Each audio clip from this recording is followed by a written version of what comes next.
Hey everybody, thanks for tuning in to YouTube here. Hopefully you're all super excited to taste some really awesome wines.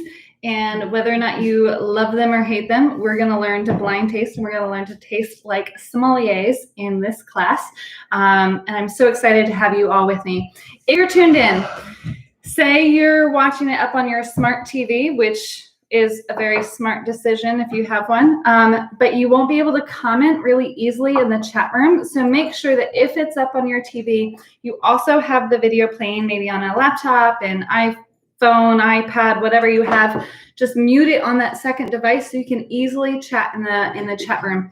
Blind tasting classes are guided, and I can't guide you if I don't know where you're at or what you're experiencing with your wine. So I need that participation from you in order to better serve you as your virtual sommelier. So make sure you can tune in the chat room. Also, I think you have to be like logged in on YouTube to join in the chat room. So if it says sign in on the top corner, make sure you go ahead and sign in so you can actually participate in the chat room.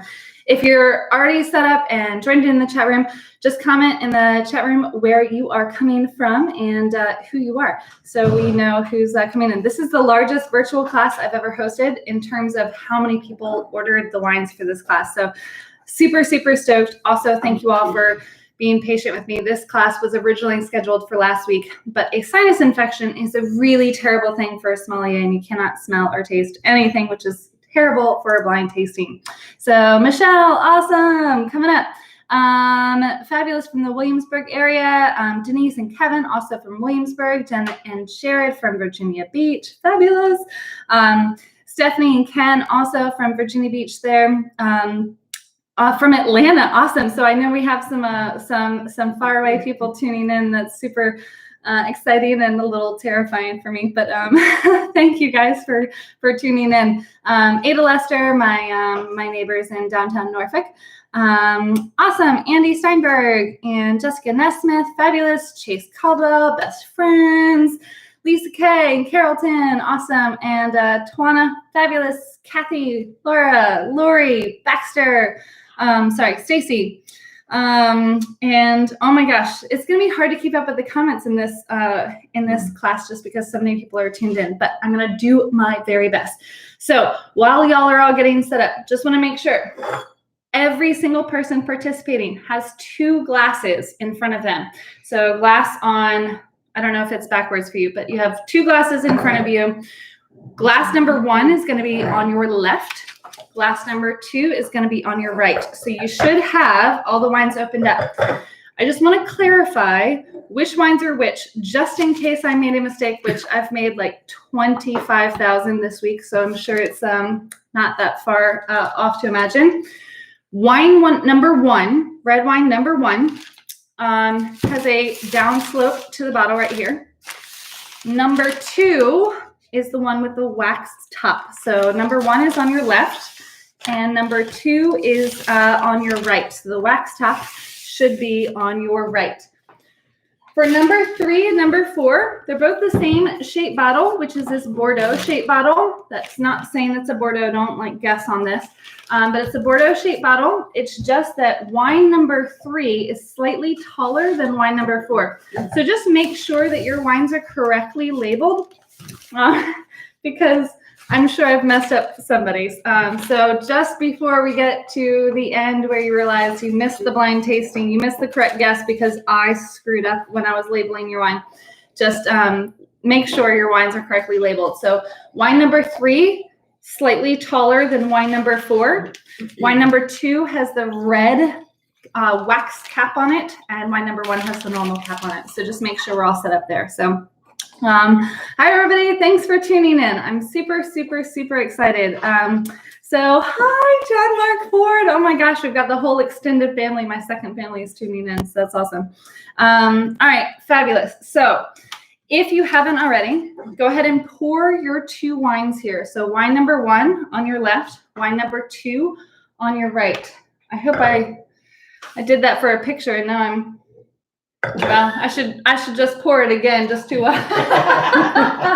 just to make sure.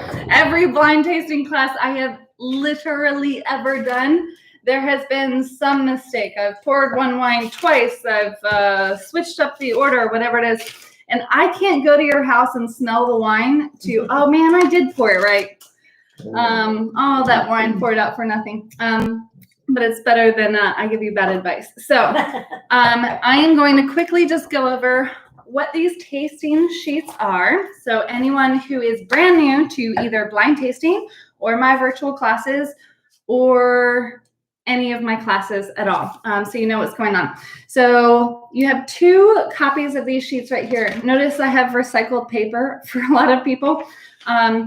Amazon deliveries are delayed now because everyone's ordering on Amazon. So I'm out of paper, I'm out of packaging material, so you're just gonna get recycled paper for a while. So wine number 1 on the left, wine number 2 on the right. Same thing, wine number 3 on the left, wine number 4 on the right.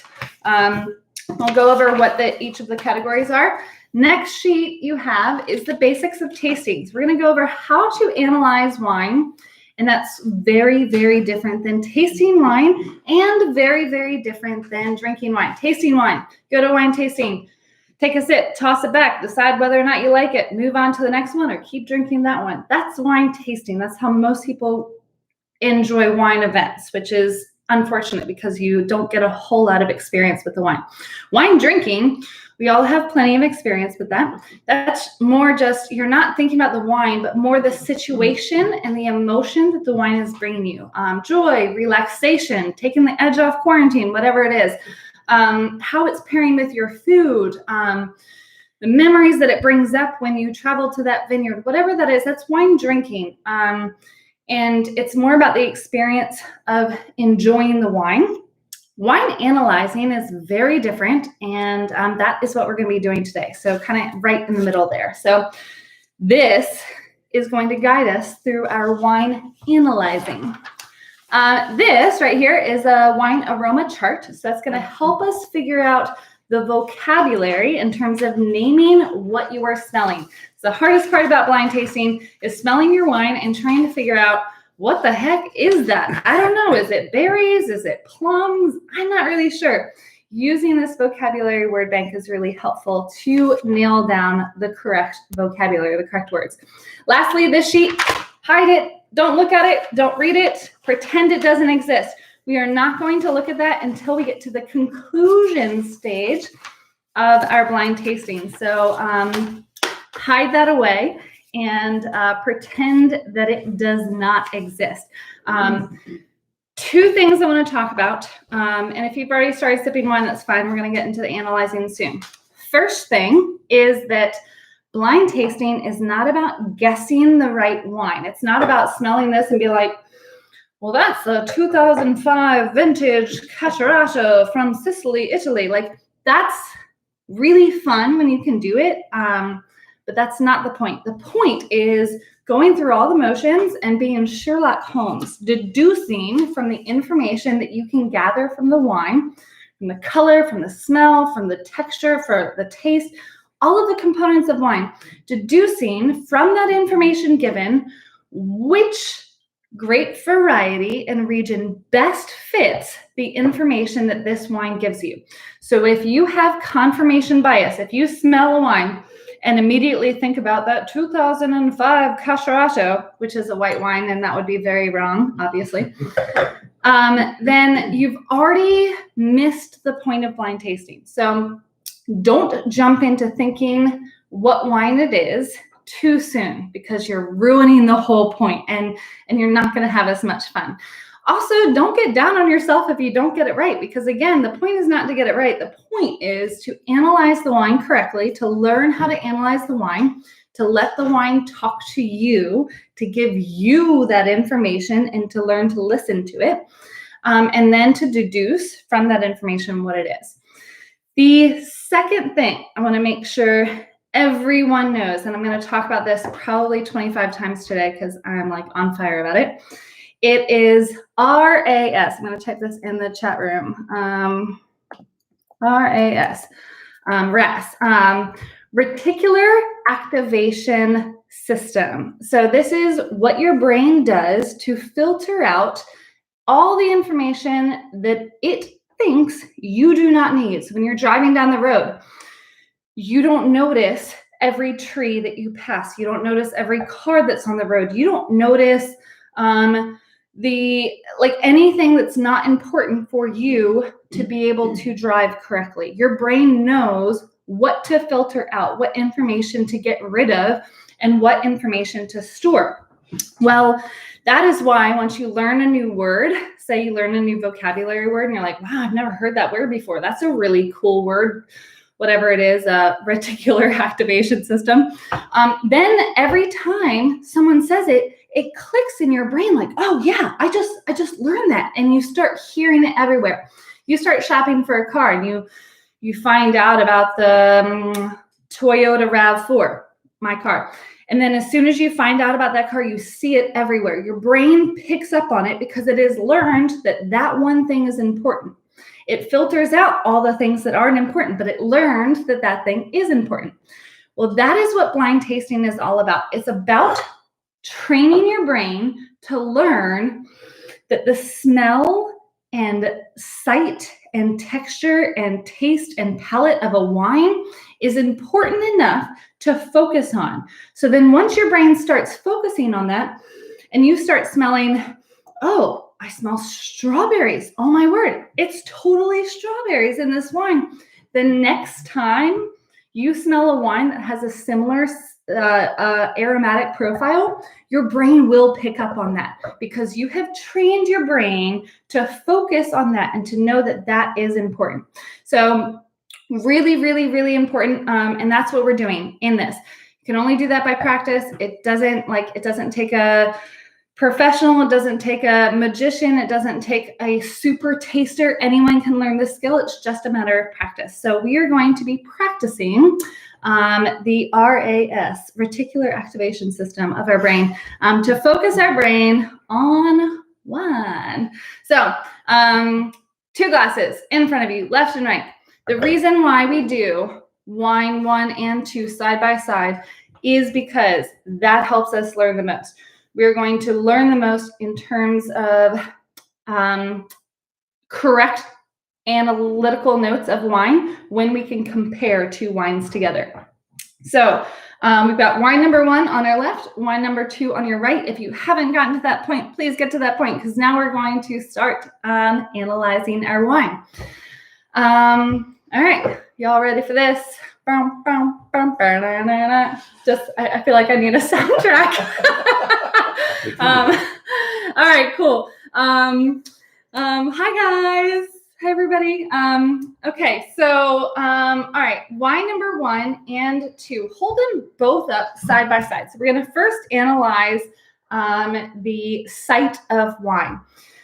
And the first thing we do when we look at the wine, first of all, I mean, you can even tell, hopefully, from this video how different the sight is from both of these wines. If you hold them up to a light source with the light behind it, give them swirls. I'm learning by being on camera how to swirl with 2 hands at once. I have to go counterclockwise with my right and clockwise with my left. Yeah. But if you have the light source behind you, what you're looking for is the clarity of the wine. So the clarity means like how well the light is reflecting through the wine. Is it really brilliantly clear or is it hazy, foggy, cloudy? And if you can't tell, number 1, wine on the left, is definitely cloudy, hazy, a little, just cloudy. There's looks like almost you spilled a little bit of milk in there or something like that. So that just indicates that a wine is unfiltered. That's not a bad thing. It's not necessarily a good thing. It's just a choice that the winemaker makes. Wine number 2 is definitely more brilliantly clear. It's more reflective of the light. No cloudiness or haziness. But on neither of these wines do we see any sediments. We don't see any particles in the bottom. It doesn't look like dirt is in the bottom. So while it's unfiltered and unfined, I'm not seeing tons of sediment in the wine. So sometimes red wines, especially when you get to the bottom of the bottle, this looks like a pile of dirt in the bottom of the glass. Also, not an unhealthy thing or anything, just a choice a winemaker makes. So that is sight, one of the most important things for wine. So that's one reason why we swirl wine. Second reason why we swirl the wine is to check out those legs, baby. So swirl that wine. I brought my big glasses because last time I did this, I was used to these huge glasses for tasting, and I was using smaller glasses. And I did this, and wine went everywhere. So just, embarrassing myself on camera, no big deal. So those legs are the wine droplets, the drops of extra wine that form and fall down the inside of the glass. It's easier to see them if you look at the part of the glass that's further away from you. But first you have to swirl the wine. So the wine coats the inside of the glass, and extra wine forms these teardrops or driplets or drops or whatever you want to call legs, and form and fall down the inside of the glass. Legs tell us alcohol percentage. So alcohol increases the viscosity of wine and just makes those legs seem thicker. They're more defined. It looks like they spent way more time doing squats in the gym. So those really thick, really defined, really slow to form and slow to fall legs that form and fall indicate higher alcohol percentage versus a wine that has super fast to fall, fast to form legs that are harder to see. They're not as defined. That would indicate lower alcohol percentage. So go ahead and swirl both of these wines and then hold them up and see if you can tell a difference between how fast these wines are forming and falling in terms of their legs, and if one is more thick and defined than the other. Let's see. Go ahead and type in the comments if you have noticed. Yes, Tawana, you're right. Number one, totally hazy. So I'm actually seeing not any. Wait, all right. Wait. So yeah, both of these legs are pretty thin. I'd say that number one is a little bit more defined.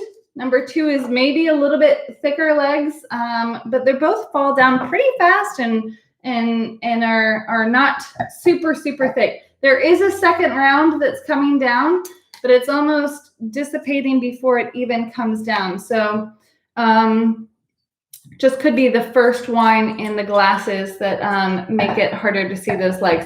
I would say that these are pretty similar in alcohol content, and I'd say that they're probably 13.5% or lower in terms of alcohol content. So for red wine, that'd be on the medium scale. This is like the definition of medium legs. Medium thickness, medium quickness to form and fall.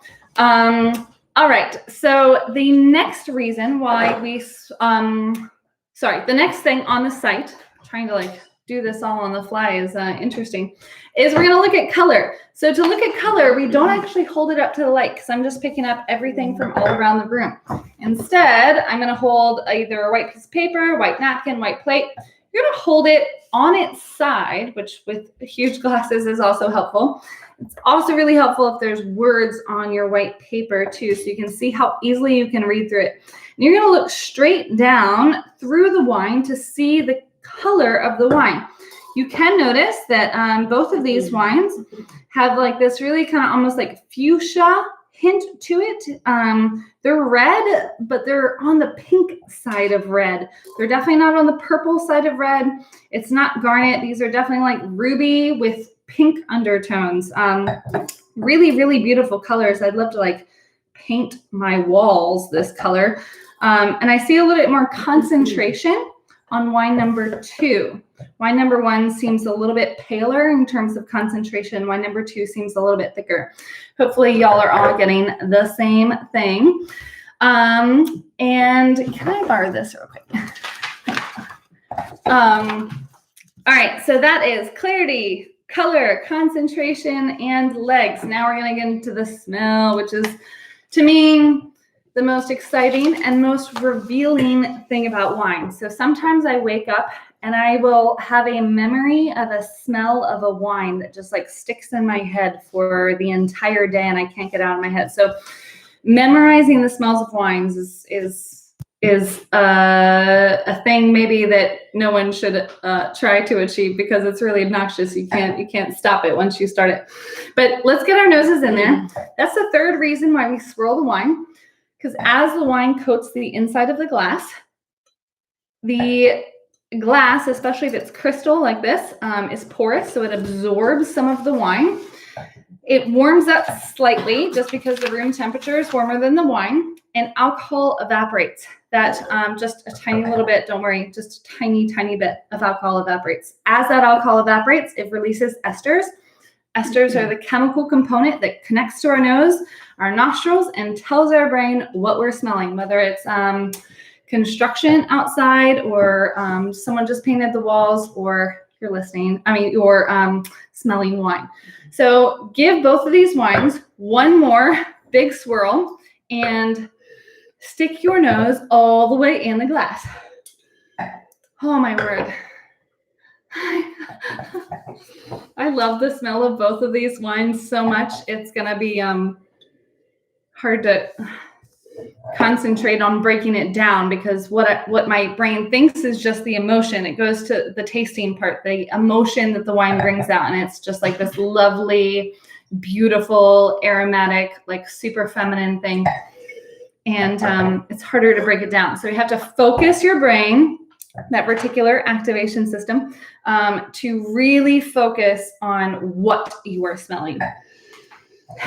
So first of all, the intensity on both wine number 1 and wine number 2. I'm sorry about all these spammers that are commenting, y'all. I apologize. I don't know how to do anything about that, but just ignore them and keep going.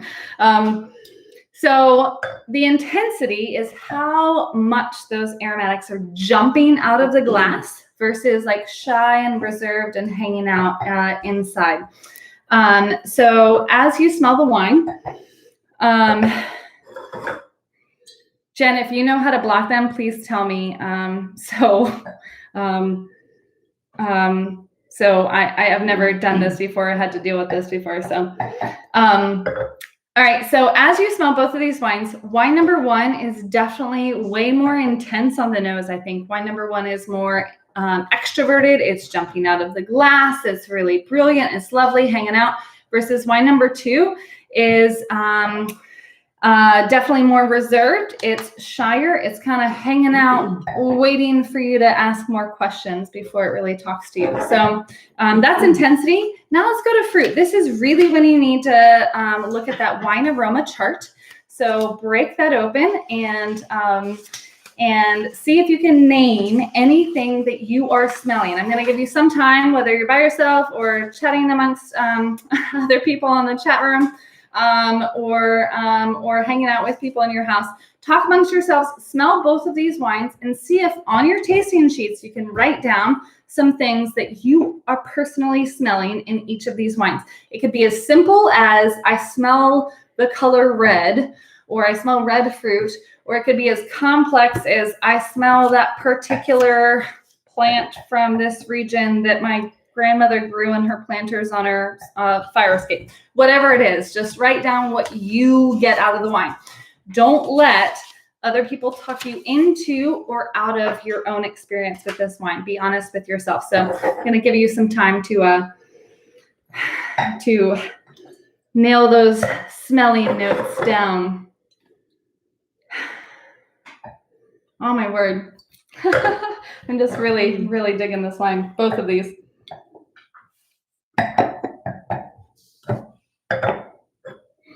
Awesome. Chris says wine number 2 is cranberry and Christmas. I love that. Definitely all of this like super, super bright red fruit, almost on the more bitter side.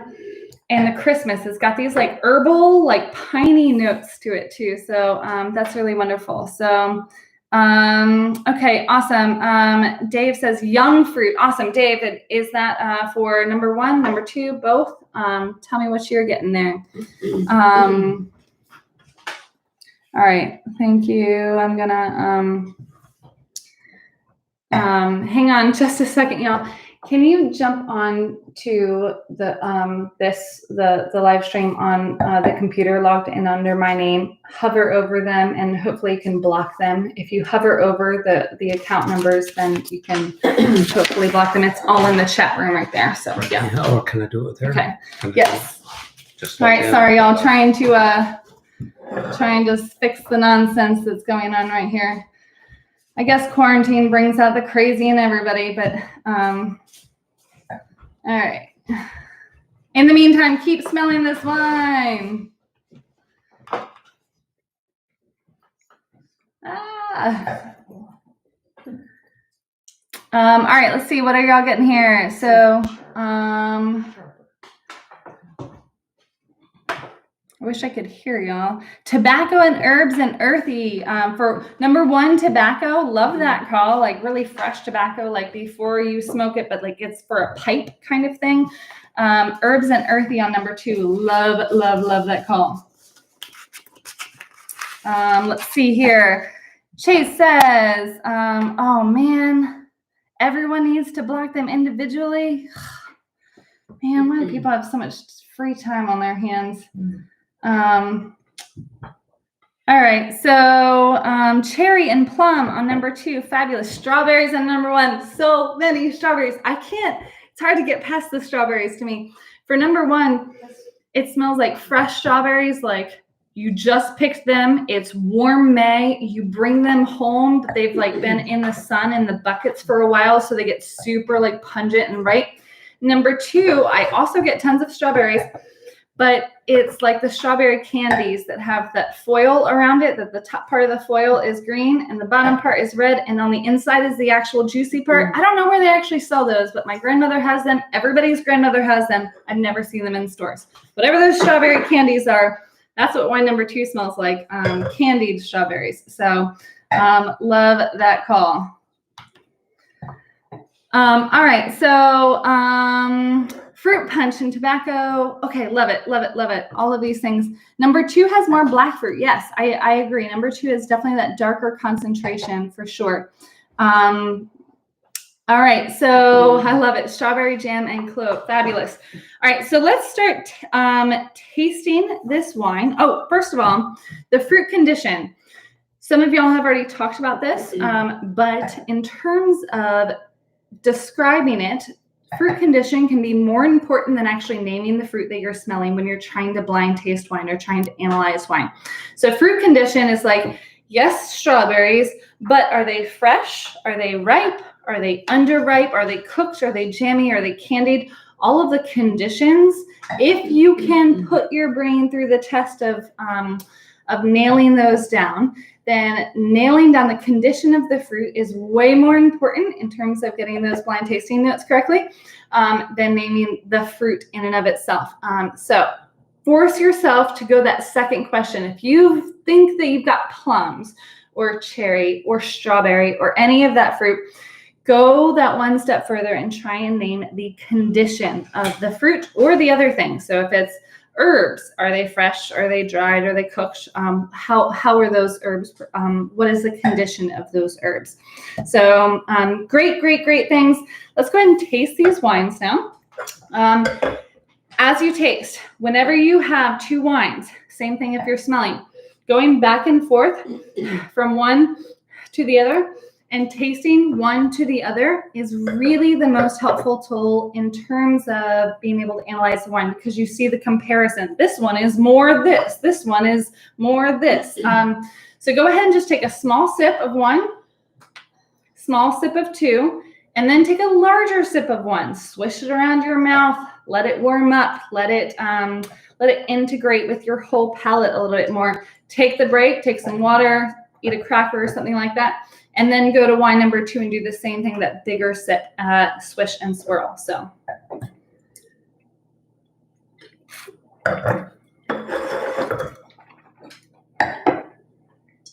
It seems we might be in the clear, which is good. Oh, man. Even just like the initial sip, totally different wines. Wow. Number 1, tasting slate and graphite. Both of these pretty darn mineral, right?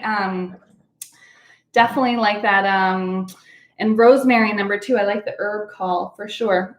Go ahead if you're getting any tasting notes. It could be the same thing that you're smelling, could be different than what you smelled. Go ahead and just write down anything that you're getting in that. And then we're going to go through all of the tasting notes in terms of this basics of tasting here. I'm going to guide you through these steps. When you learn to do these steps of analyzing the wine, that is the Sherlock Holmes method of figuring out what wine this is. You can nail down what wine this is in a very simple way if you just do all of these steps. So now that we've kind of got our first impressions of the wine, if you need some more to keep tasting these wines, just keep pouring yourself some more. Let's talk about acid, which is, to me, one of the most important parts of wine. Acid gives the wine structure. It gives the wine longevity, allows it to age longer. It gives the wine the ability to pair with food easier.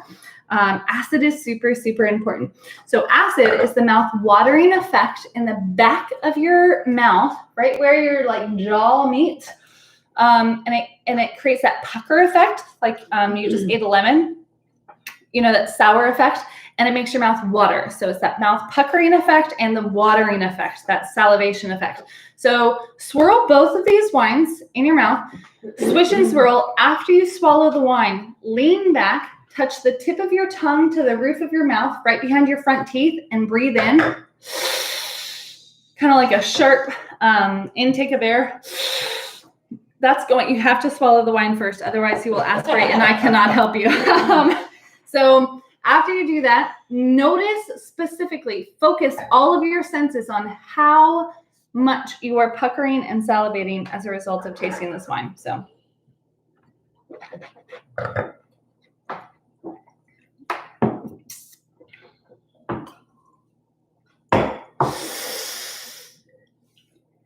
Whew. That's some acid. Yeah. Number 1, definitely high acidity. My mouth is watering a whole lot right now. And again, we're accentuating things in wine that aren't necessarily like super wonderful to experience in and of themselves. So that's why we don't drink wine like this. We're just analyzing wine like this.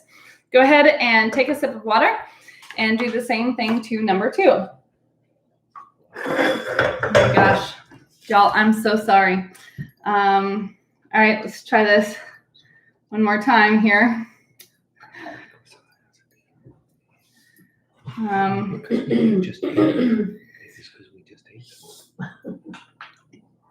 All right.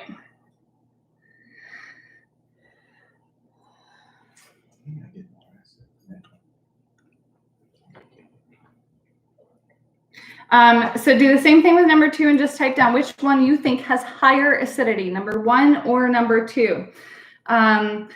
So here's the problem. I can't do anything right now because I can't sign in twice on 2 different devices. Okay. All right. Hold on. Now I can report. Oh my word. All right. Just. Okay, I just tried it. Well, hopefully that helps. Okay, someone else reported. Great, thank y'all. It's really hard to manage this on top of this. All right, so number 1 or number 2, which one has higher acid? 1, 1, 1, 1, 1. Someone says 2. Okay, interesting. All right, great. So if you block them, you don't see them. Great. So just do that. I can ignore them, but you can block them. Wine number 1. All right, let me do wine number 2 because I haven't focused on that.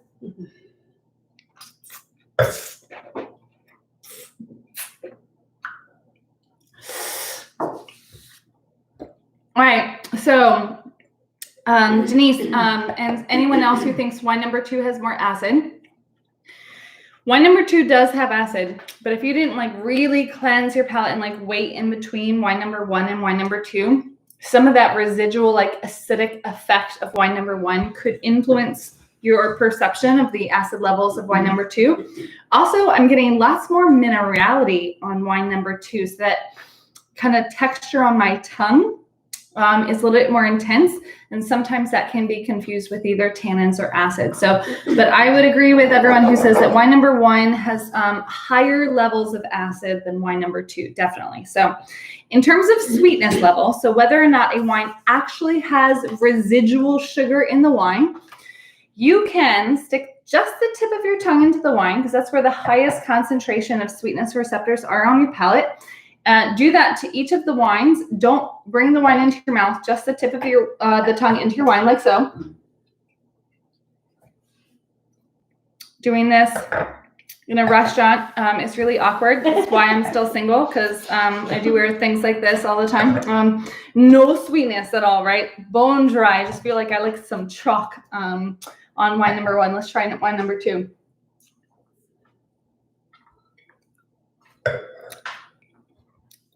Also, no sweetness. Definitely doesn't feel as bone dry. It doesn't feel that chalky effect afterwards, but it's super, super dry. No sweetness at all. So that's acid and sweetness test. Tannin, again, one of those things that accentuates something that is not so pleasant in your wine, and that is the mouth drying sensation. So acid's the mouth watering sensation. We feel the back of our mouth. Tannin's the mouth drying sensation that we feel at the front of our mouth, like right where our gums are. The front of our lips, it feels like cotton balls are stuck up in our gums, like when you leave the dentist office. So in order to figure out how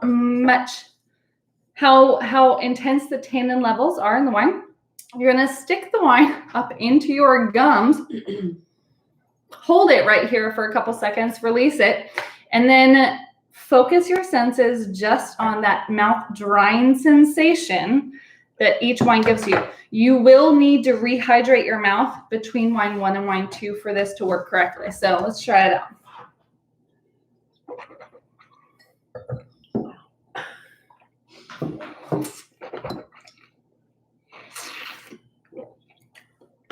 Whew. Man, it's got some tannins, but I'm still like, it's hard to not focus on the acid of this wine. The tannins are there, and while they are accentuated, if you're not used to tasting wine like this and focusing on the tannins, they might seem really intense, but in terms of red wine, this is actually pretty low on the scale of tannins. They're just accentuated. So for your own reference points, this is pretty low levels of tannins. Those tannins is the mouth drying sensation. That's an astringent that comes from, it's a polymer that exists in the skins of the grape, the seeds of the grape, the stem and the leaf, everything that's part of the grapevine that is not part of the actual flesh of the fruit. It also exists in the oak that the wine was aged in, because you think oak comes from the trunk of a tree, which is the same thing as a vine stem. It's just on a larger scale. So those tannins, those polymers, literally suck the moisture out of whatever it's around. So if it's in your mouth, it's going to suck the moisture out of your mouth.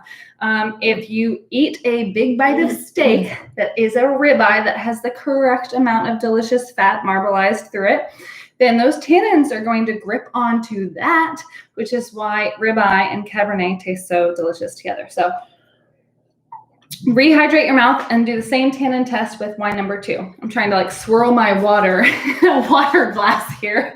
I do that with my coffee sometimes too. Be drinking coffee in the morning, like with a mug, and I'm just like absent-mindedly swirling it around while I'm checking my email, and then I look and coffee is spilled everywhere. It's just a problem I have.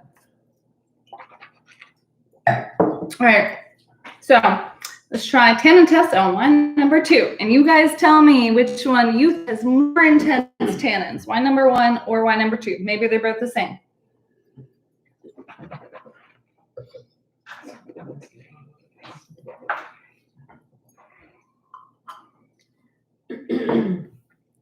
Well, what did y'all think? I'm with my parents here. They're very confused whenever I make comments about the weird spam comments. They're like, what's going on over there? Because we're not all on the computer. So don't worry, I'm not getting death threats. That's good. All right, so wine number 1 or wine number 2? Which one has more tannins? What do y'all think? Kind of the same? Say? Let's see. Taryn says, Taryn's in Colorado. And by the way, if you know anyone who's in a different state that wants to participate in this, I can call wine stores that are local to them and have them pick out similar wines so they can do blind tastings alongside with us. So we think 2 has more tannins. 2 across the board. Okay, interesting. And other people thought 1. I actually thought 1. So now I need to like revisit this. Whenever I like am very off the majority, I question myself, which I tell everyone not to, but I do because that's the thing. I'm not just preaching to you guys. I am teaching myself how to blind taste all the time as well. It's just a matter of practice. Let's try it again.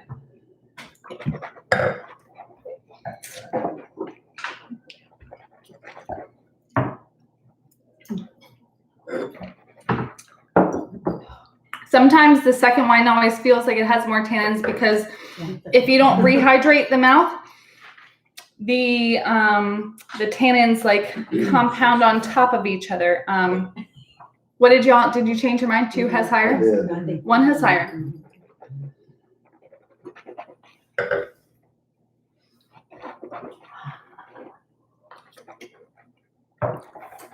I would actually, I haven't changed my opinion. I think wine number 1 does have more tannins and grippier tannins. I think the second wine number 2, has more intense minerality.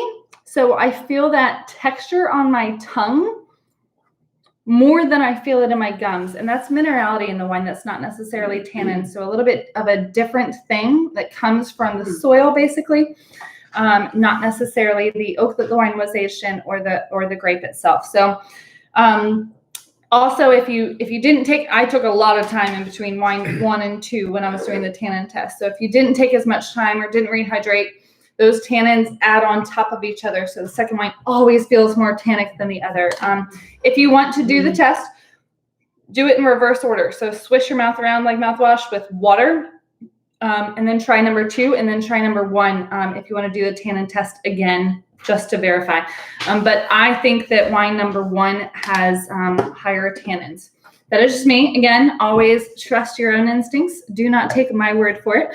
I'm just a sommelier amongst many sommeliers, and we all have different palates and different experiences with the wine. So never believe the expert just because the expert says that they're an expert. So always trust your own instincts with wine. Let's talk about alcohol. Who needs some right now? I do. I've been spitting on my wine, and after all those spam messages, I feel like I just need to drink a glass of wine. All right, so alcohol level. When we drink the wine, and don't spit it out, we feel that alcoholic burn down our throat if we focus our senses on it. The further down, the lower we feel that burn, the higher the alcohol content. So if you take a sip of bourbon or tequila or something like that, you'll feel that burn much lower versus Miller Lite, you won't feel it all. So the further down you feel that last pop of alcohol evaporation, the higher the alcohol content. So take a sip of both of these and just tell me how far down. So low alcohol content for red wine would be like 12%. That'd be what you'd feel right at the top of your throat. If you feel it down to your clavicles, that's like 15%. If you feel it somewhere in the middle, that's, 13, 14%, right around there. So take a sip of both of these and tell me what you think.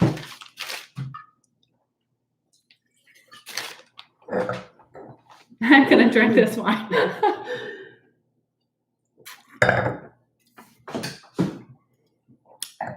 Wow. Wine number 1, I feel super high on the esophagus, which means lower alcohol content. Try wine number 2.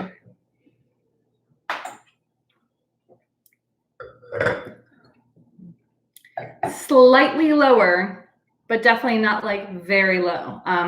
Slightly lower, like a quarter of an inch lower. So, all right. So number 2, higher alcohol content. Fabulous. Let's see. Kira, can we confirm that both are still pretty low on tannins? And yes, I'm sorry, I did not confirm that.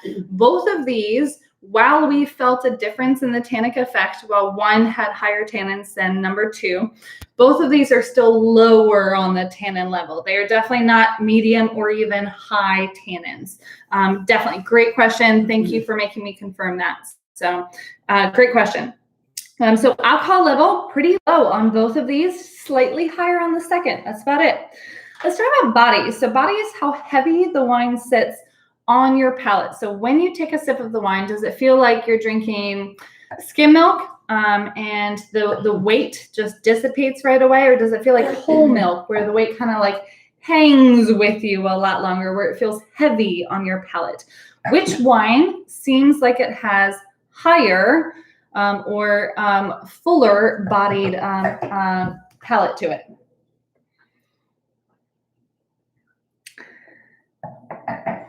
All right, great question. Great comment, Lisa. So she says the alcohol content is low, like we saw from the legs too. The legs definitely gave us an indication that the wine might be lower alcohol content, and the palate definitely confirmed that. So great.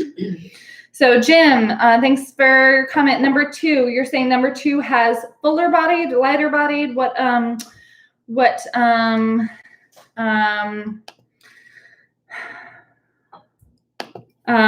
is, sorry, I just need like a full-time person to report things now.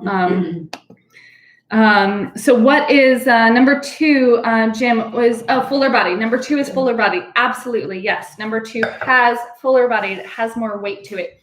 Definitely not a full-bodied wine, right? Both of these are light-bodied, just like both of these are lower alcohol content. Both of these have lower tannins. Both of these have slightly higher acid levels, but they're just finer, like small distinctions between the two, but they both tend towards one side. It's interesting. All right, great. Love all your comments. Everybody's on the same page, it looks like. Wine number 2 definitely has a little bit fuller bodied, but definitely like barely medium bodied. Complexity and balance, these things tend to be a little bit more your own perception of the wine. So balance is all of the flavors that we got, all the strawberries, the herbs, the leather, the tobacco, all of these things, the minerality, the acid, the tannins, the alcohol, everything that goes into both of these wines.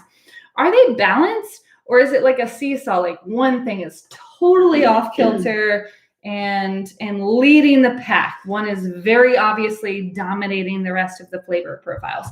Or is everything really balanced and a little bit more integrated, pulled together into like one cohesive unit? So on wine number 1 or 2, tell me if you think that either of these wines are particularly balanced or maybe unbalanced. So what do you say? I think they're very balanced. All right. So our consensus here. Oh, maybe not consensus. Ooh. I mean, number 2, the fruit does stand out more in number 1. I mean, number 1, the fruit stands out more. So my dear mother says, or Sam Mom, everyone who's met her doing wine deliveries, this is Sam Mom. She says the fruit stands out more on number 1 in a way that makes it jilted or off. No, okay, so it just dominates, but in a good way. So to me, it's like a strawberry that's not quite ripe enough. Okay, great. Yes, a little bit underripe. So that fruit condition of that underripe strawberry is kind of like the dominating thing. Awesome, love it. For the second one,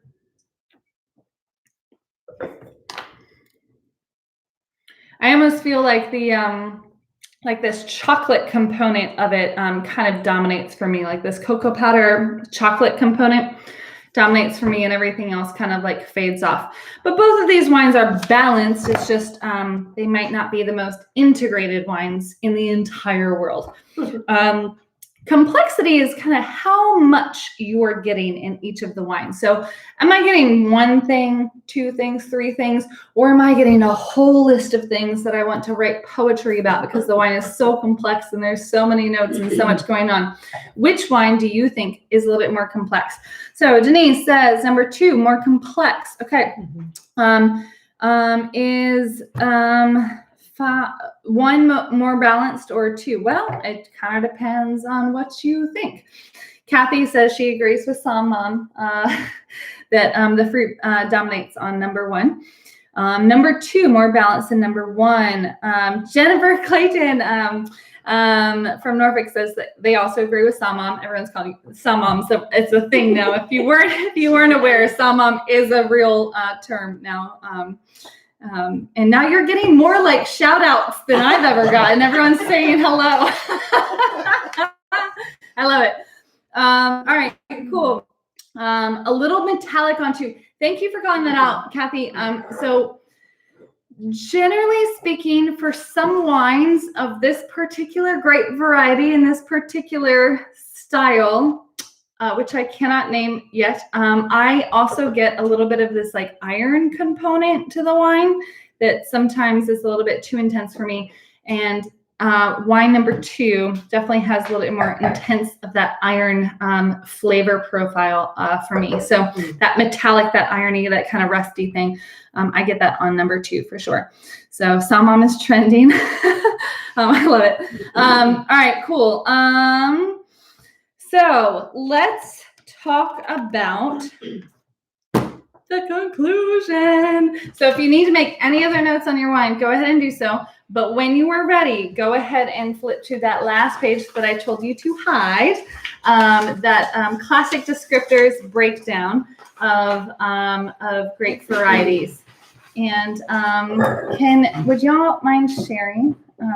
Thank you, appreciate it. All right, so this is the page that I'm looking at.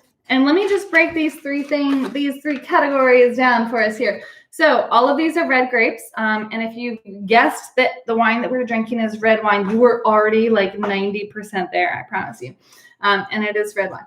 So in terms of thin-skinned, medium-skinned, or thick-skinned, this is the easiest way to deduce or to narrow down your options. So if you can read through the wine, so if you have the wine, and if you have more of it in your glass, you have a couple ounces in your glass, and if you hold it on its side, and if you can easily read through that wine, it is a thin-skinned grape variety. Like, that's just a matter of fact, unless you're scientifically screwing around in the winemaking process, which many people do, but I would never feature those wines.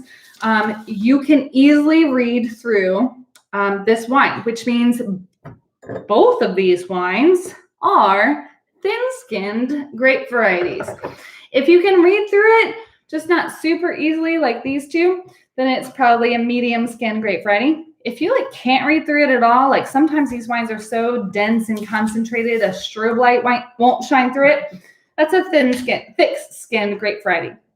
Obviously, there's thousands of grape varieties. I've narrowed it down to these key items because these are the grape varieties that you would be tested on if you took the sommelier exam like I did. So both of these wines are thin-skinned grape variety. Read through these things and see not which one you want to pick, but which one best matches your notes. This is where you have to let the wine talk to you. The wine has talked to you this entire time, and you've made these notes about acid and tannin and alcohol and fruit. All of these things have talked to you. Now it's about listening to those notes and not going with what you think you know it is because it reminds you of that one wine you had that one time. Don't listen to your memories. Only listen to the notes that the wine is talking to you on. So our options are Pinot Noir, Gamay, Nebbiolo, Sangiovese. Let's read through some of these notes. We'll start in the bottom up. Sangiovese, first of all, is light-bodied. Both of these wines, yes. But it has medium plus to high tannins. Ooh, doesn't really match. High acid and low to medium alcohol content. It really doesn't match those tannins, but has flavors of cherry, blueberry, cherry pits, herbs, earthy red flowers. Doesn't really match the things that we tasted, anything that y'all commented on in the notes here. Let's go to Nebbiolo. Nebbiolo is also light-bodied. Medium plus to high tannins, again, not so much. High acid, again, we got higher acid, but not crazy high. Low to medium alcohol content. We got rose petals, asphalt, sometimes road tar, potpourri, cherries, brown tinged rim even when young. Not a single one of those things match either. So let's go ahead and just knock off both of these. We're not tasting Nebbiolo or Sangiovese. It just doesn't match whatsoever. Gamay, cherry, strawberry. Man, we talked about some strawberry. Bubblegum, banana, chocolate, herbal spice, and arugula. Some of those things definitely match better. Magenta hue, low to medium bodied, lower tannins, medium to high acid, medium to plus alcohol content. All right, that matches a lot better. Let's try Pinot Noir. Cherry, raspberry, strawberry again. Flowers, tobacco, we talked about that. Mushrooms, earthy, we talked about that. Vanilla herbs, low to medium bodied, lower tannins, medium to high acid, and medium to medium plus alcohol. So I'm going to help us out in this first round. It is either between Pinot Noir and Gamay, just process of elimination. That is literally what blind tasting is. It is not tasting wine and immediately knowing exactly what it is. It is deducing and eliminating everything that it is not. So let's go ahead and wine 1 or 2. Tell me which one you think it is. Both of these are similar enough that we can nail out, like we can just rule out Nebbiolo Sangiovese. Both of these, I promise, are either Pinot Noir or Gamay. So let's make your guesses, and we shall reveal shortly. Now I got to catch up on the non-spam messages here. Well, what are we talking about here? All right, so Pinot and Gamay, rocking it up, but which one is which? All right, number 1, Gamay, 2 is Pinot, 1 is Pinot, 2 is Gamay, 1 is Gamay, 2 is Pinot. Oh man, we gonna be fighting tonight. I love it.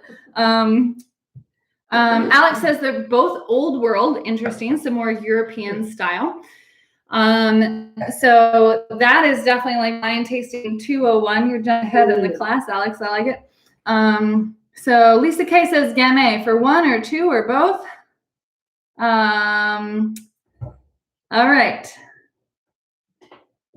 All right. So across the board, it seems like everyone is either in flux on which one is Pinot or which one is Gamay. It seems like most people are saying number 1 is Gamay and number 2 is Pinot. Both Pinot Noir or both Gamay. All right. So we've got a whole smorgasbord. All right. Sam Mom. Let's see what Sam Mom has to say. Sam Mom, what do you have to say? Number 1 is Pinot, number 2 is Gamay. All right, so Sam Mom says number 1 is Pinot Noir, number 2 is Gamay. Papa? I agree. And oh my gosh, Papa agrees. They never agree on blind tasting. That's great. So, agreed? All right. This is wine number 1. I'm so excited. There's something so wonderful about finally revealing. Number 1 is a Beaujolais. So it is 100% Gamay. It is from the Beaujolais region of Burgundy, France. So it is the southernmost part of Burgundy, France, warmer climate than Burgundy. And it pretty much like 99% of what they grow is Gamay. If it's red and it's just called Beaujolais, it's Gamay. We've got 10 cru villages. So if it's a cru Beaujolais, it comes from one of 10 of the best sites to make this wine. So this is Domaine Saint-Cyr. It is called the La Galoche Beaujolais. It is not from a cru village, but it is super delicious and higher quality. And 100% Gamay, 2018 vintage. So Gamay for number 1, which means that number 2 should be... What do you think? Anyone want to change their answer? Oh man, I double bagged all of these because the bags are so thin. But now it's harder to rip. I guess that's the point. All right, number 2. I did a good job wrapping these. It's also Gamay! Yes, I'm a terrible person. I'm so sorry. This is a Gamay. I'm being booed here at the table. This is a Gamay from California. Actually, it's called. The winery is called Hollyhock Lodge. 100% Gamay, and it is from the Santa Barbara County region of California. Higher alcohol content, lower acid, higher tannins, and higher levels of concentration of the fruit generally tells us it might be New World. So both Gamay, But one is Old World, number 1, and one is New World, number 2. So super interesting. And the reason why I do this is to always keep you on edge, because sometimes people try and guess the wine just based on the psychology of what I would have picked, or the shape of the bottle, or this or this and this. And that doesn't help you become a better taster. So there was one tasting recently, Chris, you were a part of this, where I did for a bunch of industry people, where we did 4 wines in a row that were all the same grape, because I just had to take it out of everyone's brains, the psychology of picking, well, I can't pick that grape because we already tasted that. We wouldn't taste that again. So it's all about removing the confirmation bias, removing the psychology of what we think we should say or should not say. That's the most important thing. Someone has a question.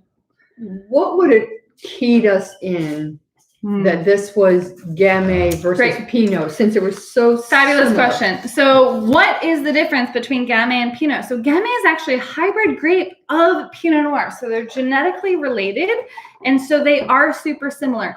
To me, the big difference between blind tasting a Pinot Noir and a Gamay is I get a whole lot more mushroom, forest floor, wet earth kind of thing going on with Pinot Noir, regardless of where it's from. If it's correctly made, then that's going to be a component of it. Versus Gamay is like the flirty little sister. It's brighter, it's more pink in color versus brownish in color, a little more brownish hued.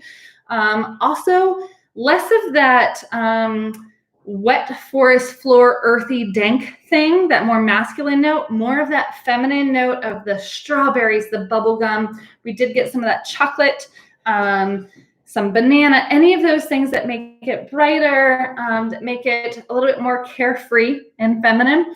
That to me signals more Gamay. Minerality across the board is both. Texturally, they're both very similar in terms of alcohol percentage, acid, tannins.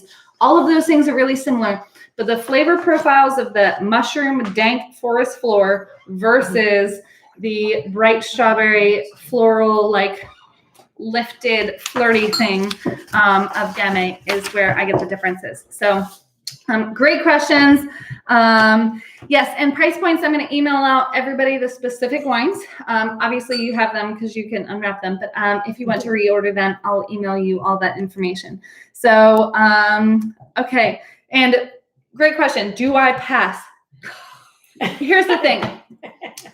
If you feel good about the way you analyze the wine, then you pass. If you feel like, man, I said high acid, it was low acid. I said low tannins, it was high tannins.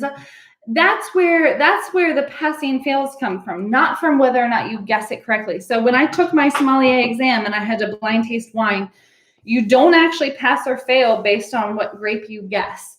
You pass or fail based on the notes you give on the wines you taste. So I could taste all through and give amazing notes and guess the wrong wine, and I would still pass. I could taste through, guess the right wine, and not have great notes, and I would fail. So passing and failing does not have anything to do with the grape you guessed. Has everything to do with point A to point B, how you got there. So that is, if there's one thing I can nail in your head, that is that. So, okay, let's go ahead. Just go ahead and pour your wines for wine number 2. You don't have to, don't wash your glasses. Don't rinse them with water, please. That changes the pH balance of your glassware. We don't want to do that. Just dump them out. I almost demonstrated by dumping on the table. That would not be good. And go ahead and pour wine number 3 on the left, wine number 4 on the right. I'm just going to finish this first one because that Beaujolais is delicious. Ooh, yeah. All right. So, and great job, y'all. Y'all's notes were spot on. I got to say, like, your notes were spot on. I'm super, super impressed. And I love it. Just like school, show your work. Yes. My dad sitting across the table from me, he taught calculus for years. And man, I love you, Papa, but you were never successful at teaching me math. But the one thing I did learn was show your work. And that is the most important part. So yes, totally agree with that. So wine number 3, The slightly taller bottle is on your left, and wine number 4 is on your right. And now you're all wondering, is this going to be the same grape side by side too? I'm not going to tell you. It may be 2 more gamets. You don't know. Let the wine talk to you, and don't decide too early. Don't have that confirmation bias issue where you decide too early. Now we're going to speed this up, right? Because now we've learned all of the steps on how to do this. So we're not going to take quite as long on each step. Hide this sheet away again because we don't want to look at that. And let's start from the top. Clarity, color, concentration, and legs. Hold both wines up side by side. Well, we can already tell that the concentration is quite a bit different. So these aren't gamets because I can't read through number 1, and I could barely read through number 2. Or, sorry, I can't read through number 3, and I can barely read through number 4. So definitely not gamay because they're not thin-skinned grape varieties.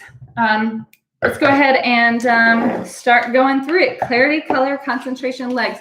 Type in the comments anything you want to say about any of those categories, either clarity, color, concentration, or legs. I love that. Dave, yes, yes. When vinoculture classes come back up and running, yes, I expect you there for sure. Although I think I like this whole virtual thing in terms of just like every now and then be able to reach more people from all over the place is awesome. So, all right, I will slow down, but not very much because now is when I challenge you to practice all of the skills that we just spent an hour learning for 2 wines. So now we're going to put them into practice. Can you distinguish the 3 colors again? Great. So let's talk about the colors. So 1 is ruby. Those would be the gamets that we tried at the first round. Purple is more of those bluish hues to it. Neither of these are really purple. They might have more like concentration, but they're definitely on the ruby tinge. Garnet is, we think of garnet, we think of like bright ruby, right? Because that's the stone. We think of the crystal. Garnet in the wine world, for whatever reason, means brown. So it is that brownish color. It looks like bricks. It looks like tawny port. It's that super brown, tawny-ish golden color. Both of these are definitely more on the red side of things. I'd say if any difference, the second wine has a little bit more bluish hint, so slightly more purplish than the first, but both of these are definitely on that ruby scale here. So for color, any cloudiness in either of these wines? I don't get much at all.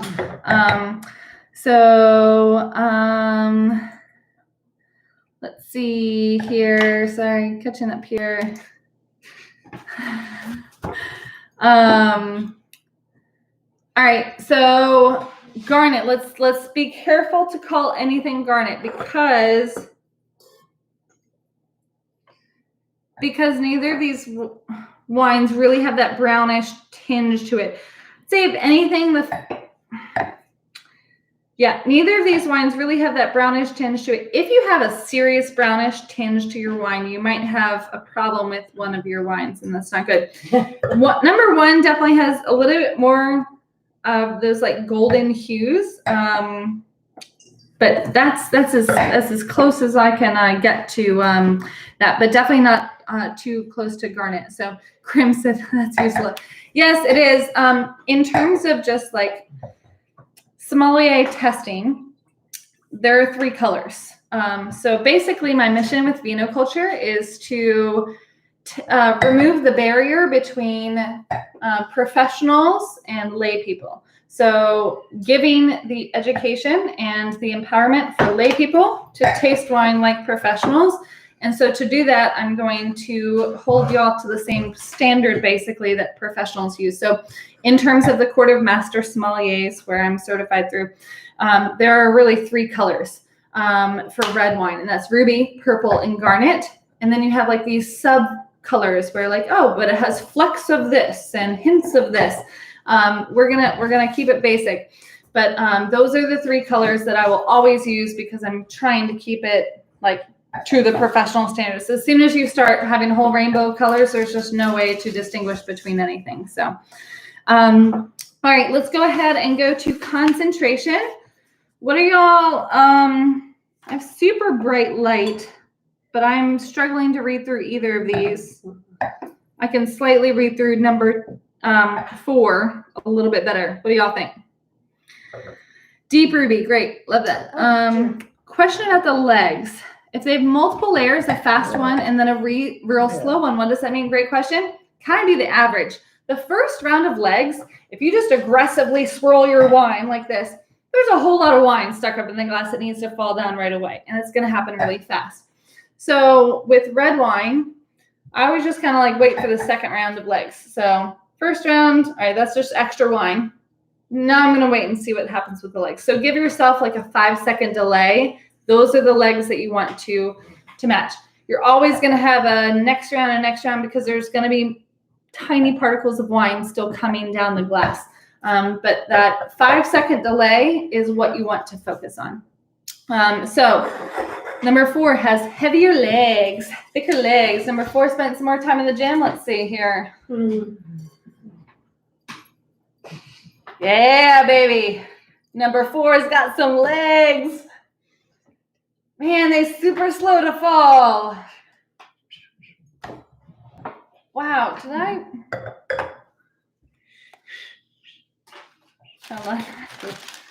What? All right, cool. Just making sure we're laughing here. I just want to make sure I didn't pour myself the wrong wines here. All right, so definitely, I think that right off the bat, number 4 has thicker legs, way more definition. Yet, if you wait around, number 3 is finally like, all right, I'll show you my legs. I was just holding out. And they are super, super thick and slow to form and slow to fall. So I actually am taking it back. I think the legs for days classification goes to wine number 3 instead of wine number 4. Both have gorgeous legs. But I think the legs for days, the thicker legs classification goes to wine number 3. All right, let's talk about smell. Smell both these wines. Now, when you're smelling wine, let's talk about this because remember, reticular activation system. So you have to focus your brain and tell your brain that what you are smelling is more important than what you're hearing, than what you're tasting, than what you're seeing, than what you think you should be doing, of all of those things. So sometimes, like if I'm really struggling to concentrate, then I will close my eyes. I will sometimes even like block my ears, like plug my ears, and I will just focus on the smell for like 15 seconds and block out every other sense and just slowly inhale and exhale, slowly inhale and exhale. Just concentrate all the senses on that. That is the way you really activate your reticular activation system, to focus it on what you're smelling, to tell your brain that what you're smelling is the most important information to process right now. So do that, and don't feel weird about, I do that all the time. Also why I'm still single, because I do this in bars. Yes. Is there a problem sometimes with smelling too many times and then it just stops the threshold in your nose? Great question from some mom. Can you just have palate fatigue? Can you smell too many times and your nose gets saturated? Absolutely.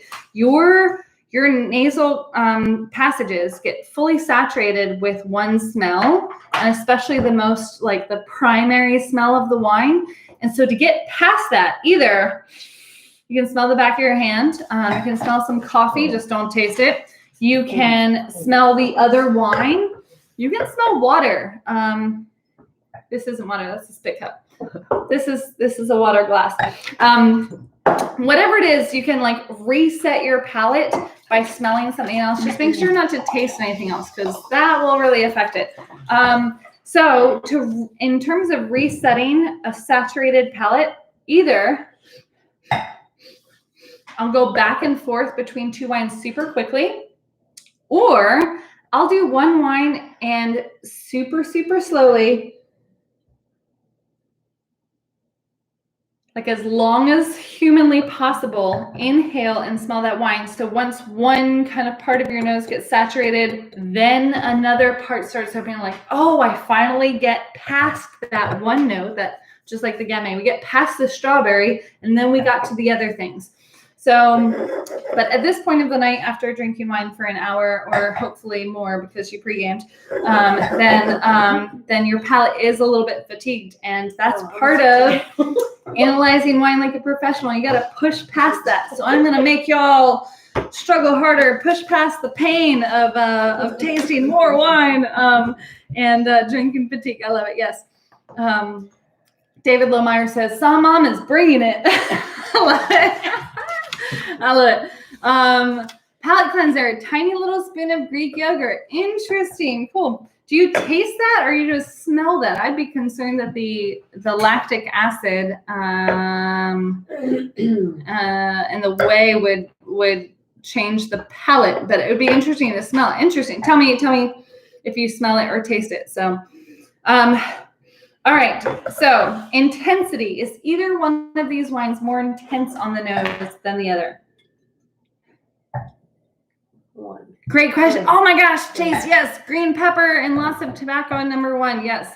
Number 2 is chocolate and leather, yes. Number 1, fresh black cherry, roses, and pepper. And by the way, when we say 1, we mean 3, and when we say 2, we mean 4. We're just gonna like let's agree that that's a thing. I will do that all night long. Great stone fruit on number 1. So there's like plums, dark plums, pitted cherries, dates, cassis, currants. Absolutely. Can we just thank God that those spammers are gone, man? What was up with that? I don't even understand. You smell what? Mineral spirits. Mineral spirits? Yeah, like paint thinner. Oh, like paint thinner. Interesting. On the one on the left? Right, yes. All right, so if you're smelling any paint thinner, rubbing alcohol, anything, nail polish remover, swirl that around real aggressively and then blow into the glass. Sometimes whatever was in the wine, if it didn't like get to breathe enough at the beginning, like it's just tight and kind of aggressively coming out, this volatile acidity in the wine that causes that. And you can literally like push that out of the glass, but you have to push out the glass, otherwise it kind of sticks in your glass. So literally a huge puff of air pushes that out, and then you should be able to swirl it and smell it. It should hopefully smell a little bit different. Does it smell different now? Huge puff of air. It's hard to do when you're laughing.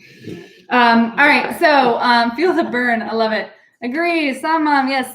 So yeast, earth, steak. Interesting. Some meatiness on number 3, aka wine on the left, aka number 1.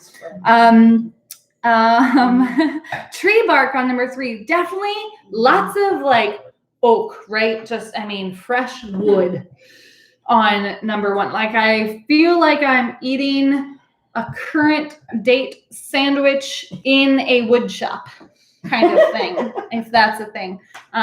Maybe some fresh plums in there too, with some charred green peppers, all on a fire that's in a wood shop, which sounds like a terrible idea. So don't do that, but imagine it. And that's where I'm at with number 1, or number 3. Sorry, wine on the left.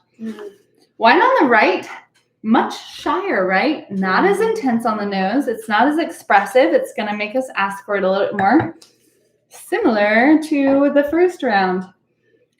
It's not the same wine, I promise.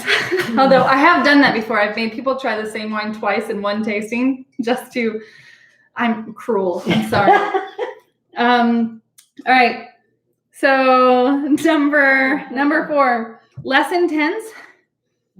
What are y'all smelling on number 4? There's so much on number 4, dried fruits, dates, and prunes. Okay, not my wood shop. Yes, I won't do it, I promise.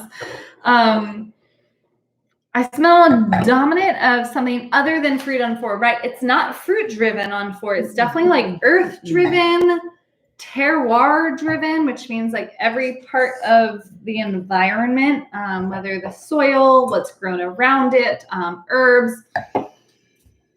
I definitely get this like dried herbal, dried leather thing going on. Basil. Can you be like a cowboy that only rides a horse through fields of herbs? Is that a? We're cutting her off now. I've been cut off. All right, so definitely some funk on number 4. Yes, definitely like not fruit driven. So we've got like bam intense on the fruit, and then I'm not sure what's going on.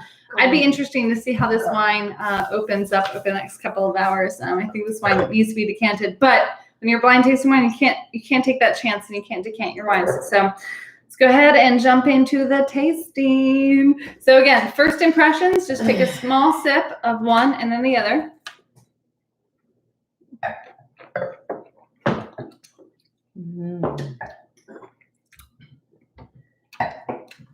That's a smack across the face. Man, number 1 is punchy. Ooh. I need to rehydrate after number 1. That was just a tiny little sip. Try number 2.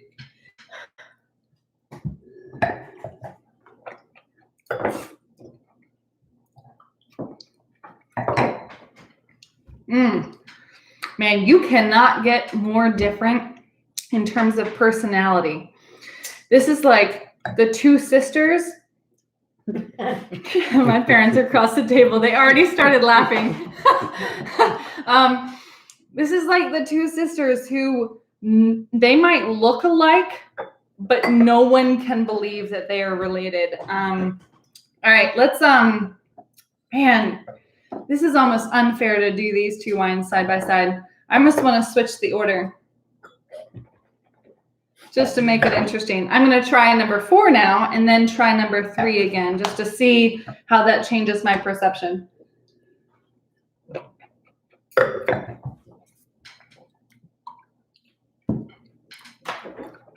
Wow. Trying number 4 again, having just tried number 4. So much more like red fruit. It's a little bit more vibrant. It's a little bit more expressive. It's not as overshadowed by the previous wine. Now let's try number 3 again, having just tried number 4.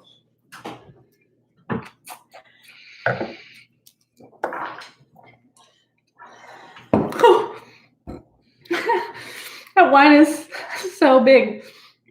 It is. The first one, great. Oh my word. Yeah. That wine is massive. It's just an assault of the palate. That is, that's like when you're just gardening outside on an early Saturday morning and there's a car crash right on your side street, and it's just like, it kind of jars you. Just having, just in terms of having had it right after the other wine. Totally different expressions of red wine, for sure. All right, let's break this palate down. Let's talk about acid level. Y'all know the drill. Mouth-watering effect in the back of your palate. Sweetness level. Tip of your tongue into the wine. Tannin level. How dry is it up in the front of your mouth? Alcohol. How far does it feel it burn? Do all those tests. Talk to me about what you're getting out of the wine.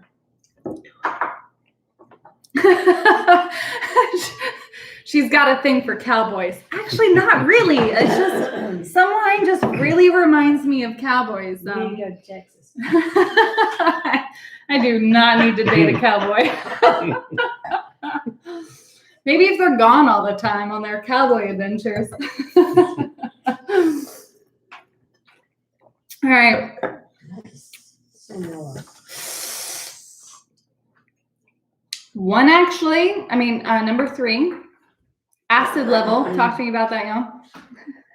If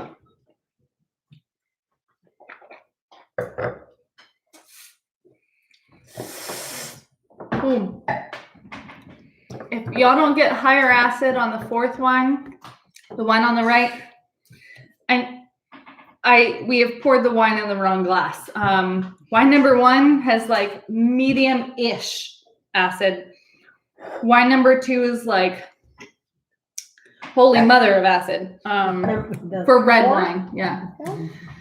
So if you really focus those senses, that fourth wine definitely much higher acid, especially in comparison to the previous wine. Sweetness level, let's see.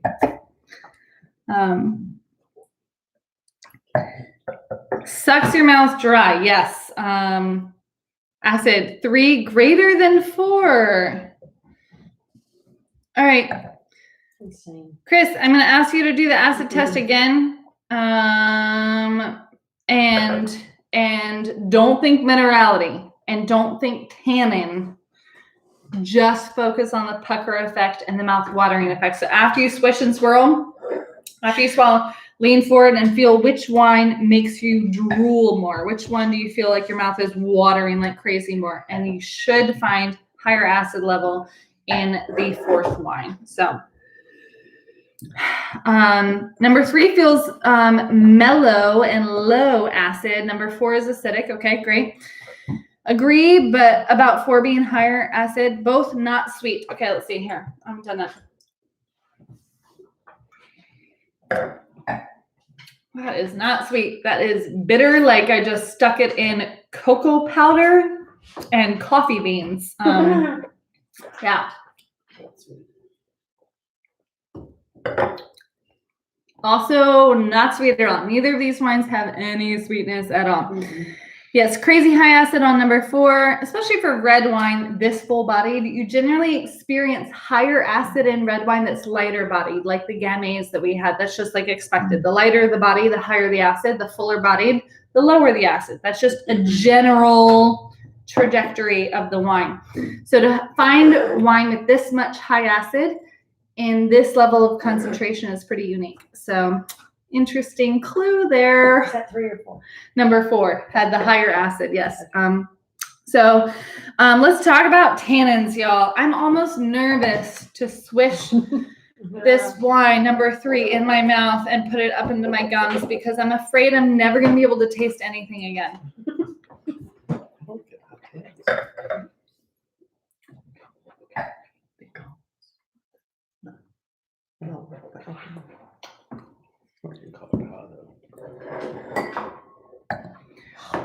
So this is when I know it's being bad. It's because immediately there's no response, and I know it's coming. Oh, yep, there it is.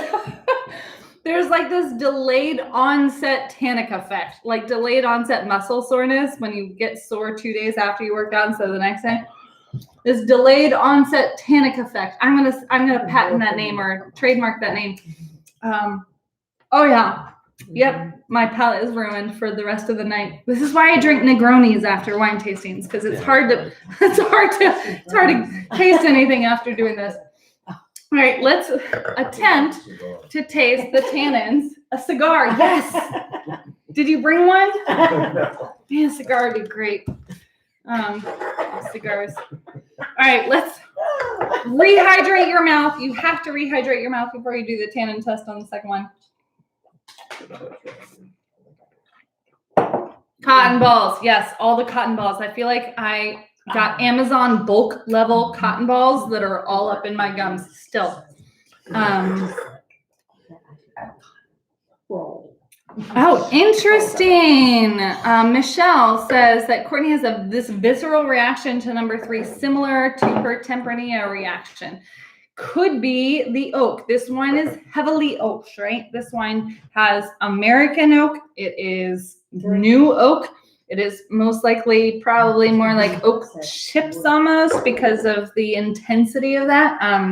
That's what I would guess, so that reaction, Courtney, might be specifically the oak that you are reacting to. So which Tempranillo from Rioja especially is typically aged in a whole lot of oak. Not saying that that's what this is. I'm just saying that be a similar reaction.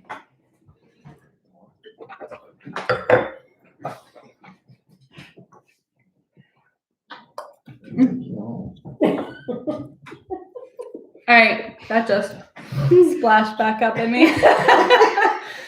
There's not a wine class without some sort of klutzy mistake online. Oh my word. The assault of tannins I was not expecting on wine number 4 because wine number 3 was so intense. I get heavier tannins. And to me, there was a difference in the tannin levels in terms of the texture. I get this kind of like way more in my teeth, like around my teeth and my gums. This wine specifically is just all up in my gums and in my cheeks, like all up in here. I don't feel it as much in like around my teeth. So that is interesting. We'll talk about why that is. That just generally indicates that that is the grape itself. The oak itself that is giving those tannins rather than the grape. But man, that wine is very intensely tannic, both of these wines. Okay, so both of these, if you haven't guessed 1 to 5, this is level 4.78 plus. If you didn't guess 5 or 4.5, it's somewhere in the middle of both of those tannin levels. So alcohol level, how drunk you getting, y'all? Tell me.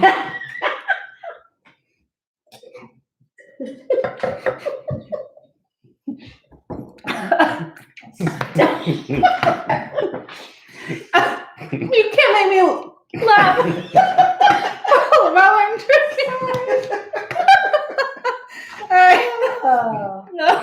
All right. So, alcohol level. Yeah, that burns when you choke. Burns a whole lot. Let's see, alcohol level.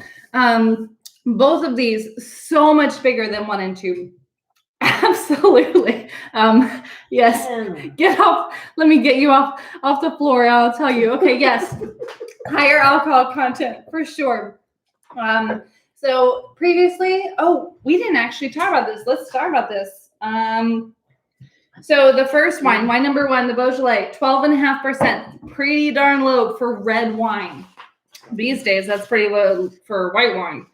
And 12.8% for the second. So both of those wines, pretty low alcohol content. I'm guessing that both of these, which I feel down closer to here, is at least 14.5%, if not higher, for both of these wines. Now that I can breathe again. The second one might have lower alcohol content. I'd say maybe closer to 14. The wine number 3 is definitely like at least 14.5% alcohol. So, all right. So, let's see here. Let's talk about body. Which one of these had fuller body? Was one heavier on the palate? Was one fuller body than the other? Man, all those like green pepper notes that you called out first, Chase, are really coming out now that I've like gotten past the cowboy effect of wine number 3. So if you still got it in your glass, if not, just pour some more.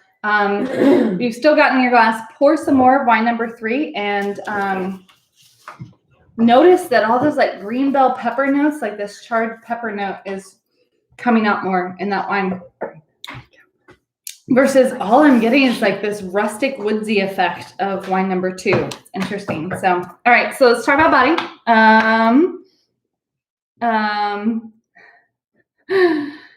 Yes. Thank you, Lori. Yes. Also, when I've spent 7 hours driving during the day making wine deliveries, I am a little bit more punchy too. Been accused of being punchy. I'll take that accusation for sure. Number 3, fuller body. Yes, for sure. But Michelle says number 4, fuller bodied. Interesting. Yeah. All right. They both could actually be pretty similar. Both of these are probably like medium plus. So on a scale of 1 to 5, we're talking about like 4 in terms of body. So All right, cool. So, all right, great. So I think either way you call that, as long as you're analyzing both of these wines at about medium plus body, I think you're good. I'd say for me personally, I think number 3 is a little bit fuller bodied, a little bit weightier than number 4. But that is just me. They're pretty darn close.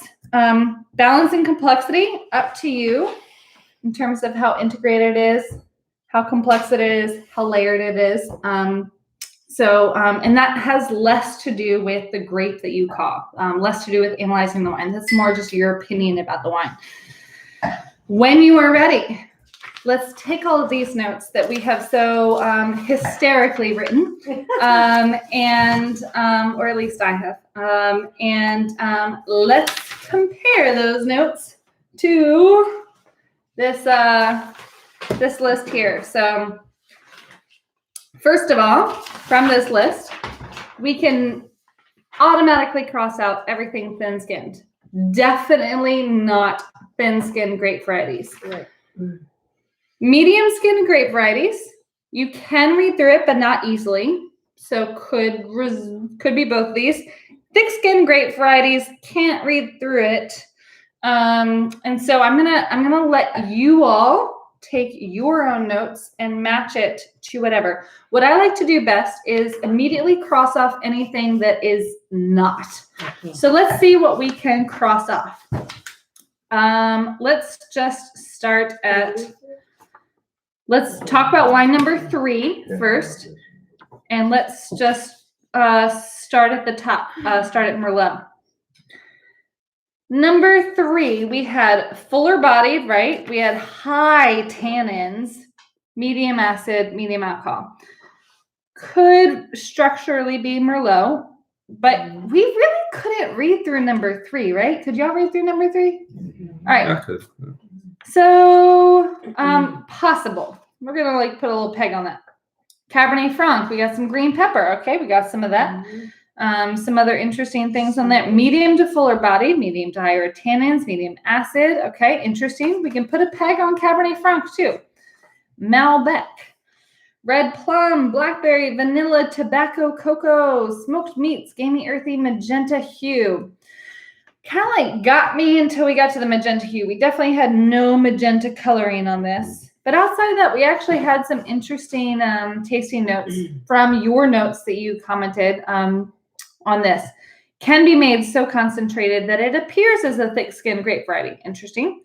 Medium to full-bodied, medium tannins, low to medium acid, medium to high alcohol. All right, so far number 3 is giving us a hard time because we can put 3 pegs in it. Zinfandel, blackberry, strawberry, raspberry, smoked spice, and pepper. We didn't really get any of those things except for maybe some pepper. Let's go ahead and cross off Zinfandel on number 1 because nothing that y'all said matched Zinfandel specifically. Tempranillo, made in a range of styles. Those are always the most frustrating grapes. So annoying. Why can't everyone make everything in the same variety? And then blind tasting would be so easy. So can be blackberry, red, black cherry, black plum, smoked spice, black pepper, leather, woodsy. What do you're nodding yes for number 3? Maybe. All right, so we can put a peg in that maybe. And then it could also be Cabernet or Syrah Shiraz. Now, Syrah Shiraz has a purple hue. Let's go ahead and cross off Syrah Shiraz. Number 3 is not that because the wine was not purple. It was red, borderline some brownish, maybe-ish, but definitely red. So number 3 could be Cabernet. It could be Tempranillo. It could be Malbec, Cabernet Franc, or Merlot. We have a few more to choose from. I made it harder for you this time. Let's talk about number 4.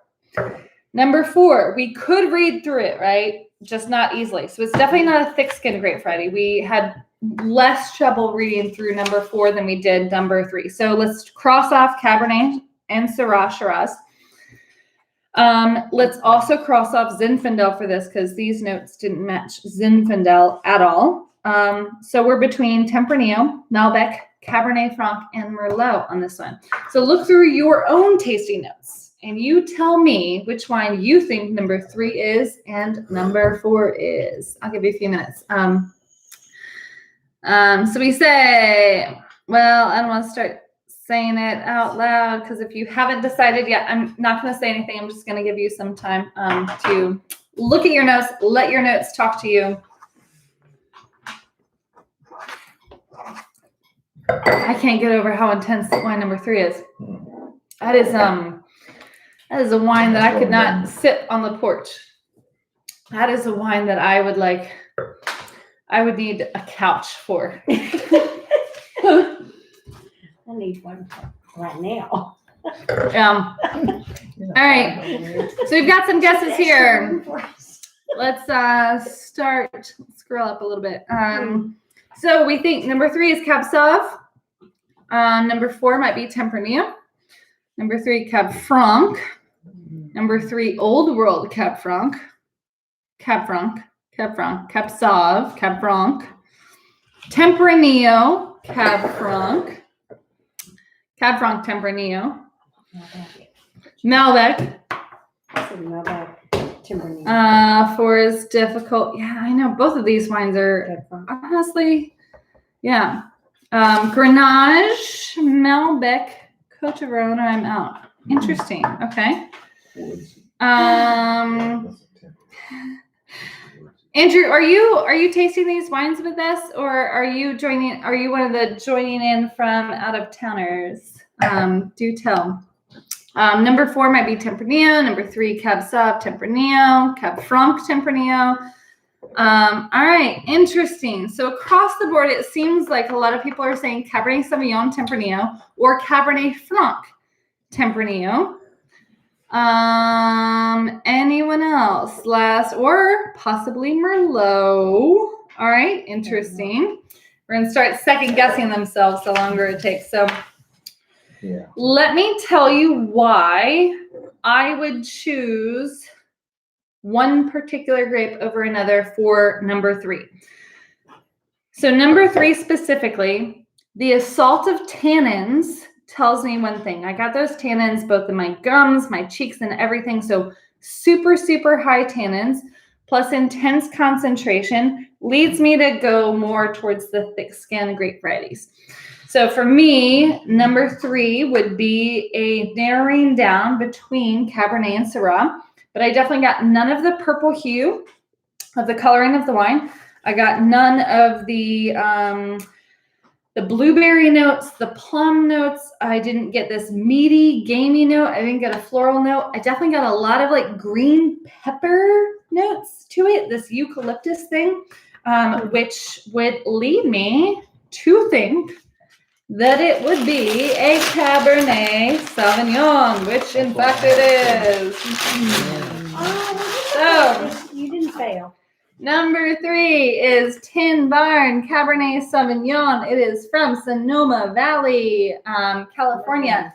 And yes, it does have some serious oak on it, thus the tannins. But also Cabernet is a really tannic grape. So that is number 3. So congratulations to everyone who guessed number 3 was Cabernet. But also congratulations to everyone who tasted that wine and just analyzed it, because that is the point, remember? All right, number 4. What would lead me to choose one grape over the other? So this is one of the hardest grapes for me to blind taste because of the range of styles that it is made in. It is like the little black dress. You can wear it with flip-flops and a shawl to the beach, or you can dress it up with heels and go out clubbing. Like Tempranillo is intensely versatile, but no matter what, it's highly tannic. But also higher levels of acid, which is interesting because Cabernet doesn't have the same level of acid that coordinates with the higher levels of tannins. So this is a Rioja, which is the region in Spain that focuses kind of primarily on Tempranillo. Sometimes it's blended, but this is 100% Tempranillo. And it is by Remy Yuri, one of my favorite producers, and it's from a single vineyard called La Bastida. and it is in the region of La Rioja Alta. So higher altitude, higher elevation, and cooler climate creates that higher levels of acid, along with those really rustic, intense tannins that even if Tempranillo is not oaked, it's still going to be pretty tannic and aggressive. So do not think that you failed if you did not guess the right varieties on any of these wines. Because again, the point is learning how to analyze wine. I am teaching you guys something that I did not learn until I decided that I was studying for my sommelier exam, which is basically like getting a master's degree in wine. So I'm giving you master's level degree education without that experience, and that's a cool thing to learn. But that's why you shouldn't beat yourself up if you didn't get the right grape or didn't get the right region or anything like that. Because the point is to learn how to analyze wine, to learn how to listen to the wine, to learn to focus that reticular activation system on activating your sense of smell is the most important thing right then. And that is the most important part. So that is why we blind taste. It is fun. It's a challenge. And if it were easy, anyone could do it. And it's a really fun thing to practice. I think we can all agree on. So thank you all for tuning in. I know I kept you a little bit later than I think I have in previous classes. I appreciate your patience. I will be doing this every 2 weeks. I've just decided that every 2 weeks I'll be doing a blind tasting class, because the more you practice, that's when you're going to learn. So if you think like, oh man, I really struggled nailing down acid levels or tannin levels or whatever it is, just practice. So hopefully you live in the area and I can deliver these wines so you can join in the next time we do this. And I look forward to seeing you in person one day really soon. But until then, we'll keep doing these virtual classes, and I look forward to seeing you in the future. So thanks so much. Practice tasting wine, activate that RAS system, and we will see you again soon. Cheers. Good job. Woo-hoo!